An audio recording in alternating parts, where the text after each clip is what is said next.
Bonjour et merci de nous rejoindre aujourd'hui pour les perspectives quotidiennes du marché. Notre salle des marchés va nous en dire plus sur les dernières actualités.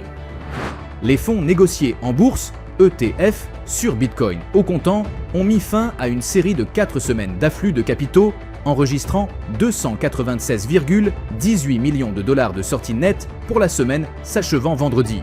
Ce revirement fait suite à une série soutenue d'afflux totalisant plus de 2,2 milliards de dollars sur 4 semaines consécutives. Le rapport sur l'emploi américain de cette semaine est à la une d'une nouvelle série de données économiques pour les investisseurs boursiers, qui suivront également de près l'évolution de la guerre en Iran, qui entre dans son deuxième mois.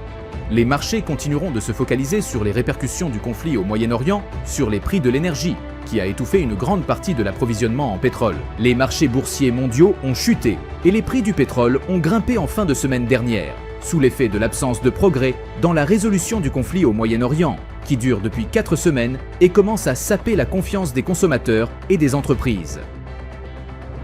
Les actions Apple ont chuté de 1,6% lors de la dernière session. L'indicateur stochastique RSI indique un marché survendu. La paire euro-dollar a fait une légère correction à la baisse lors de la dernière session, perdant 0,1%.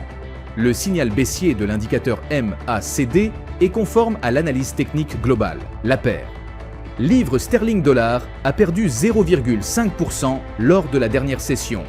L'indicateur CCI donne un signal haussier. La paire dollar-australien-dollar a connu une légère baisse de 0,2% lors de la dernière session. L'indicateur stochastique RSI indique un marché suracheté. Bientôt, des rapports économiques de différents niveaux d'impact seront publiés. Les traders avisés resteront attentifs aux réactions du marché. Anticipez de possibles ajustements de prix, plus les écarts sont prononcés, plus la volatilité peut s'intensifier. Restez concentrés et flexibles. Nous espérons que vous avez apprécié les perspectives du marché d'aujourd'hui. Au nom de toute l'équipe, nous vous souhaitons une journée de trading productive. N'oubliez pas de vous connecter demain matin pour connaître les dernières actualités et événements des marchés financiers.